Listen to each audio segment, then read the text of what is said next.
আসসালামু আলাইকুম এভরিওয়ান, সবাইকে ঈদের শুভেচ্ছা জানিয়ে শুরু করছি আজকের পর্ব। আজকে তৈরি করবো বিয়েবাড়ির সাদে চিকেন রোস্ট রেসিপি। এই রেসিপি যে খাইব সে আপনার প্রশংসা করতে বাধ্য হইব। আমি যে মশলাগুলো ব্যবহার করছি, যেভাবে রান্না করছি ঠিক সেইভাবেই রান্না করবেন, তাহলে অবশ্যই আপনার এই রেসিপিটি অনেক অনেক টেস্ট হইব। এই রোস্টটা তৈরি করলে আপনি বুঝবেনই না যে বাসায় খাইতেছেন না বিয়েবাড়ির দাওয়াত খাইতেছেন। আপনি যাকেই খাওয়াইবেন সেই আপনার ফ্যান হয়ে যাব। আর যে কোনো রান্না আপনি মনোযোগ দিয়ে করবেন, ওইটার স্বাদ বহুগুণে বাইরে যাইব। দেখছেন রোস্টের কালারটা কেমন হয়েছে, দেখতে যেমন হয়েছে লোভনীয়, খাইতেও অসাধারণ হয়েছে। এই জন্য একবার অবশ্যই ট্রাই করবেন এবং ট্রাই করে কমেন্ট বক্সে অবশ্যই জানাবেন কেমন হয়েছে। আসেন শুরু করি। প্রথমে একটা মশলা রেডি করে নিব। এখানে এক এক মশলাগুলো আমি দিয়ে দিতেছি। এখানে 6টা কাঠবাদাম দিয়ে দিলাম। এখানে আমি অল্প করে দিতেছি, আরও পরে ইউজ করব। এবং চীনাবাদাম দিতেছি 15-16টা। এখন দিয়ে দিব 1 চা চামচ পরিমাণ এখানে সাদা গোলমরিচ দিলাম। রোস্টের মধ্যে চেষ্টা করবেন সাদা গোলমরিচটাই ব্যবহার করার জন্য, না হইলে কালারটা নষ্ট হয়ে যাব। এখানে আমি 1 চা চামচ পরিমাণ এখানে জয়ত্রী ব্যবহার করলাম 3 টুকরা। এখানে আমি বড় সাইজের জয়ফলের অর্ধেকটা ব্যবহার করলাম 1 চা চামচ পরিমাণ। এখন আমি পোস্তদানা ব্যবহার করবো 1/2 টেবিল চামচ পরিমাণের। এখন এই সবগুলো মশলা আমি একটা ব্লেন্ডারের মধ্যে দিয়ে একটা মসৃণ পেস্ট তৈরি করে লমু। আপনারা চাইলে এটা পাটায় বাইটে লইতে পারেন। একটা মসৃণ পেস্ট তৈরি করে এখন চলে যাবো মাংস ম্যারিনেট করতে। এখানে আমি 1 কেজি সাইজের 2টা মুরগি লইছি। লয়ে কাইটে ধুয়ে পরিষ্কার করে ভালো করে পানি জড়াই লইছি। সেখানে ফুড কালার দিয়ে দিলাম 1/2 চা চামচ পরিমাণ। এখন হাত দিয়ে ভালো করে মাইখা এটা সাইড করে রাইখা দিব। এখন চলে যাবো চুলায় হাই হিটে তাওয়া বসাই লইলাম। এখানে আমি 1/3 কাপ তেল দিয়ে দিছি। তেলটা ভালো করে গরম হয়ে গেলে তখন মাংসগুলো দিয়ে দেবো একে একে। এখানে আমি 4 পিস মাংস দিয়ে দিলাম। এখানে খুব হাই হিটে আমি এই মাংসটা বাইজা লমু। এখানে যদি লো মিডিয়াম হিটে বা নর্মাল হিটে আমি এই মাংসটাকে ভাজি, তাহলে মাংসটা শক্ত হয়ে যাব। এই জন্য খুব হাই হিটে রেখে আমি 4 মিনিট করে 2 পাশ ভাইজা লইলাম। এখন উঠাই লইলাম। এখন বাকি 4 টুকরা এইভাবেই ভাইজা লম। হাই হিটে ভাজার কারণে আপনার উপরের মাংসটা কালার আইব আর ভিতরে মাংসটা জুচি থাকবো। আর আপনার যদি কম হিটে মাংসটা ভাজেন তাহলে ভিতরে কিন্তু হার্ড হয়ে যাব, আপনার জুসিনেসটা চলে যাব।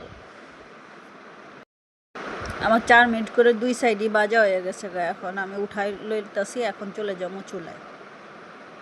এখন আমি চুলাটাকে অন করে দিয়ে এখানে 1/2 কাপ তেল দিয়ে দিছি।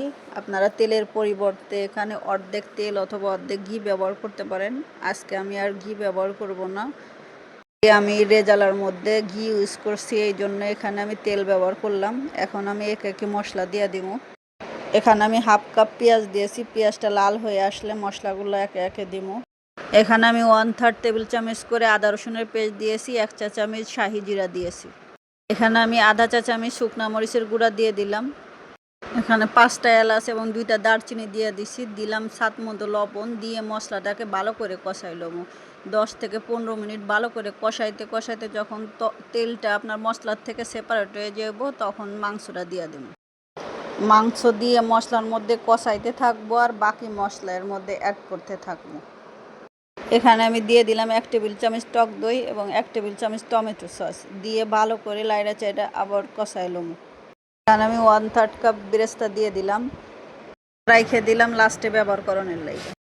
মাংসটা যখন কষাইবেন তখন একটা জিনিস খেয়াল রাখবেন, আপনার মাংসটা অথবা মশলার যেন কড়াইতে লাইগা না যায়। লাইগা গেলে পুইরা গেলে আপনার মাংসের স্বাদটা নষ্ট হয়ে যাবে। 2 চা চামচ পরিমাণ কেওড়া জল দিয়ে দিলাম। এখানে আমি 6টা কাজু বাদাম এবং 6টা পেস্তা বাদাম কুচি করে এর মধ্যে দিয়ে দিতেছি। আপনারা চাইলে কাঠবাদাম ব্যবহার করতে পারেন। এখানে আমি 2টা বাদাম মিক্স করে 2 টেবিল চামচ পরিমাণ দিয়ে দিছি। এখন ভালো করে কষানোর পরে এখানে আমি 2 কাপ পরিমাণ পানি দিয়ে দিলাম। রোস্টের মধ্যে আপনারা চেষ্টা করবেন গরম পানি ব্যবহার করানোর লাইগা। এখন এখানে 1 চা চামচ পরিমাণ চিনি দিয়ে দিলাম। দিয়ে ভালো করে লাইড়া চাইড়া ডাইকা দিমু 10 মিনিটের লাইগা। এর মধ্যে ডাকনা তুললাম, মাঝে মাঝে নাড়াই দিয়েন, না হইলে পুড়ে যাইব। এখানে আমি 7 পিস আলু বুখারা দিয়ে দিলাম। এখন আমি দিয়ে দিব এর মধ্যে 2 টেবিল চামচ গুঁড়া দুধ। আপনারা চেষ্টা করবেন এইটার মধ্যে গুঁড়া দুধটাই ব্যবহার করানোর লাইগা। আপনার গুঁড়া দুধটা ব্যবহার করলে রোস্টের টেস্টটা অনেক গুণে বাইরে যাব। আমি দুধটা দেওয়ানোর পরে আমি 10 মিনিটের জন্য ডাইকা দিব। ডাইকা দেওয়ার পরে আপনার 10 মিনিট পরে ফিরে আসছি। এখন আপনাদের আমি ঢাকনা খুলে দেখাই। দেখেন কালারটা এবং এইটা কি সুন্দর হয়েছে। আপনার যে কোনো রান্না আপনি মনোযোগ দিয়ে রান্না করলে ওই রান্না অবশ্যই মজা হইব, যদি সঠিক মশলা দিয়ে সুন্দরভাবে রান্না করতে পারেন। এখন এটা আমি পরিবেশন করে লমু। আমি সব সময় চেষ্টা করি আপনার সহজভাবে রেসিপি দেখানোর জন্য। রেসিপিটি যদি ভালো লেগে থাকে তাহলে অবশ্যই লাইক, কমেন্ট এবং শেয়ার করবেন।